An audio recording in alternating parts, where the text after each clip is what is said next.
IPL 2026 में चेन्नई ने किया सबसे बड़ा पलटवार। 10 मैच में हुए सीएसके के 10 पॉइंट। दिल्ली को ले डूबा कप्तान अक्षर पटेल का फैसला। अपने ही घर पर हार गई केएल राहुल की टीम। सैमसन का फिर आया तूफान। नन्हे कार्तिक ने किया पूरा सम्मान। देखे कौन है हार के जिम्मेदार।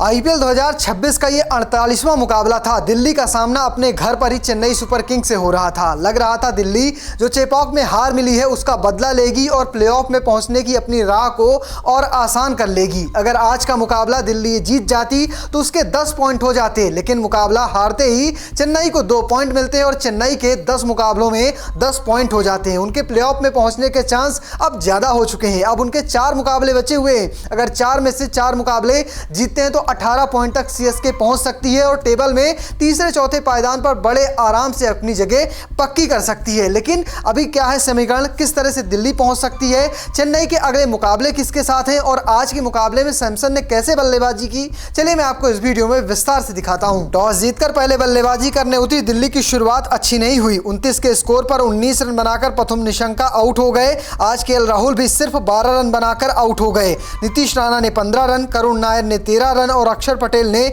2 रन बनाए। 69 रन पर 5 विकेट गिरने के बाद समीर रिजवी और स्टब्स ने पारी को संभाला। दोनों ने 47 गेंदों पर 65 रनों की साझेदारी की। गिरते विकेटों के बीच स्टब्स ने 38 रनों की पारी खेली। 5 गेंद पर 14 रन बनाकर आशुतोष रनआउट हो गए। वहीं समीर रिजवी ने 24 गेंद पर 40 रनों की पारी खेली।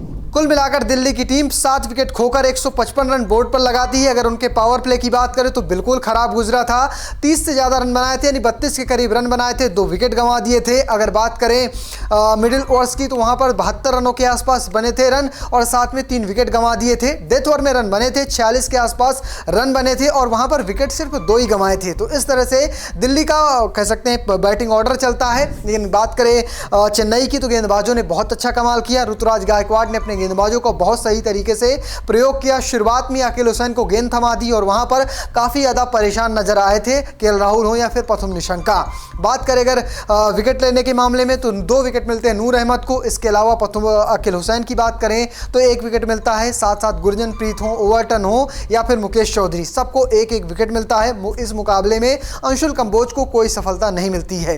इस तरह से पहली पारी घटती है। अब बारी थी रनचेज की। क्या हुआ चलिए आपको वो भी दिखा देते हैं। लक्ष्य का पीछा करने उतरी चेन्नई की शुरुआत अच्छी नहीं हुई। 24 के स्कोर पर 6 रन बनाकर ऋतुराज गायकवाड़ आउट हो गए। इसके बाद आए उर्विल पटेल ने 9 गेंदों पर 17 रन बनाकर आउट हो गए। यहां से सैमसन का साथ कार्तिक शर्मा ने दिया। सैमसन की शुरुआत धीमी हुई थी, लेकिन कुलदीप के 1 ओवर में 20 रन कूट दिए और 32 गेंदों पर उन्होंने अपना अर्धशतक पूरा किया। यहां से आखिरी 30 गेंद पर चेन्नई को जीत के लिए सिर्फ 30 रनों की जरूरत थी, जिसे बड़े ही आराम से संजू सैमसन और कार्तिक शर्मा ने पूरा कर लिया। संजू सैमसन ने नाबाद 87 रनों की पारी खेली। इस दरमियान उनका स्ट्राइक रेट सबसे हाईएस्ट रहा। लगभग 170 के आसपास का स्ट्राइक रेट संजू सैमसन का रहता है। वहीं 41 रनों की पारी कार्तिक शर्मा खेलते हैं। इतने बड़े प्राइस टैग के साथ वो आते हैं। पिछले मुकाबले में भी उन्होंने एक लाजवाब की पार्टनरशिप की थी ऋतुराज गायकवाड़ के साथ। टीम वो मुकाबला जीतती है और आज भी वही हुआ। एक कमाल की साझेदारी करते हैं और मुकाबला ही जिता देते हैं। आज उन्होंने 114 रनों की साझेदारी की है संजू सैमसन के साथ और आखिरी के ओवर में मिचेल स्टार्क को चौका लगाना और उसके बाद रन बटोरना सच में कमाल का प्लेयर है, कमाल की एबिलिटी है, कमाल का खिलाड़ी है। आने वाले समय में लंबे समय तक ये चेन्नई को सर्व कर सकता है। तो इस तरह से इस मुकाबले को चलता है। 2 विकेट गिरते हैं। 1 विकेट मिलता है अक्षर पटेल को, 1 विकेट मिलता है लुंगी एंगली को। आपको बता दें आज कप्तान से बहुत सारी गलतियां हुई अक्षर पटेल से, वरना ये मुकाबला शायद दिल्ली जीत सकती थी। कप्तान को लगा कि शायद ये पिच काली मिट्टी की है, थोड़ी स्लो होगी, परेशान करेगी बाद में, लेकिन यहां पर थोड़ी सी गलतियां रह गई और उसका फायदा चेन्नई के कप्तान ने उठाया। अपने स्पिन गेंदबाजों का भरपूर प्रयोग किया। अकील हुसैन रहे हों, साथ साथ चाहे बात करें नूर अहमद की, सबका प्रयोग किया। सबको सफलताएं मिलती हैं और पूरी तरह से दिल्ली बैकफुट पर नजर आती है। लेकिन अगर बात करें अक्षर पटेल की तो उन्हें शायद इस पिच पर पहले गेंदबाजी करना चाहिए था, क्योंकि बाद में हमने देखा था बल्लेबाजों को मदद मिलने लगी थी और दूसरी पारी में भी बल्लेबाजों को मदद मिल रही थी। तो शायद यहां पर अगर अगर पहले गेंदबाजी करते तो वहां पर चेन्नई परेशान होती। अपने गेंदबाजों का सही तरीके से प्रयोग नहीं कर पाए।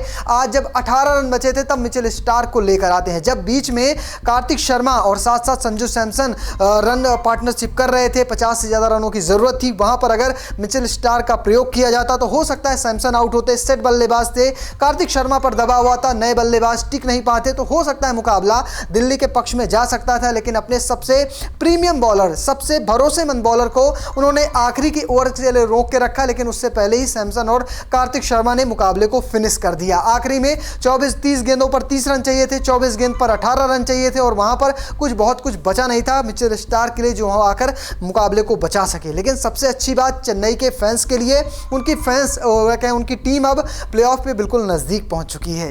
10 मुकाबले हो गए हैं, 10 पॉइंट हो चुके हैं, 5 जीते हैं, 5 हारे हैं। मतलब अब तक बहुत सही चला है आईपीएल। आखिरी के 4 मुकाबले बचते हैं। इन 4 मुकाबलों में अगर चेन्नई की 4 के 4 मुकाबले जीत लेती है तो उनका कह सकते हैं 18 पॉइंट हो जाएंगे, 8 पॉइंट मिल जाएंगे और 18 पॉइंट के साथ टेबल में दूसरा स्थान, तीसरा स्थान हासिल करना कोई बड़ी बात नहीं है। उनके जो 4 मुकाबले हैं उनमें से 2 मुकाबले तो लखनऊ सुपर जायंट्स के साथ है। लखनऊ की टीम टेबल के सबसे नीचे लगी हुई है। इसके अलावा 2 मुकाबले और जो बचते हैं उसमें एक सनराइजर हैदराबाद के साथ है और एक मुकाबला गुजरात टाइटंस के साथ है। ये दिखाता है कि भाई यहां से चेन्नई के लिए चीजें अब आसान नजर आने लगी हैं, उन्हें प्लेऑफ साफ तौर पर नजर आ रहा है। लेकिन अगर बात करें दिल्ली की तो दिल्ली भी अगर एक मुकाबला जीती तो उसके 10 पॉइंट हो जाते, लेकिन अब 10 मुकाबलों में उसके पास 8 पॉइंट हैं। 4 मुकाबले उन्होंने अब तक जीते हैं, लेकिन अभी भी वो प्लेऑफ में पहुंच सकते हैं। उनके जो 4 मुकाबले हैं उनमें से एक मुकाबला उन्हें पंजाब से खेलना है, एक मुकाबला राजस्थान से खेलना है, वहीं 2 मुकाबले उन्हें कोलकाता नाइट राइडर्स से खेलने हैं। अगर वो अपने 4 में से 4 मुकाबले जीत जाते हैं तो उनके 16 पॉइंट हो जाएंगे और 16 पॉइंट के साथ भी प्लेऑफ में पहुंचा जा सकता है क्योंकि वो आगे टॉप की टीमों को हराएंगे। तो फिलहाल आपको क्या लगता है, इन दोनों टीमों में से दिल्ली और चेन्नई में से कौन सी टीम प्लेऑफ खेलेगी? कमेंट बॉक्स में लिखिएगा और पेज को फॉलो करना, चैनल को सब्सक्राइब करना बिल्कुल मत भूलिएगा। धन्यवाद।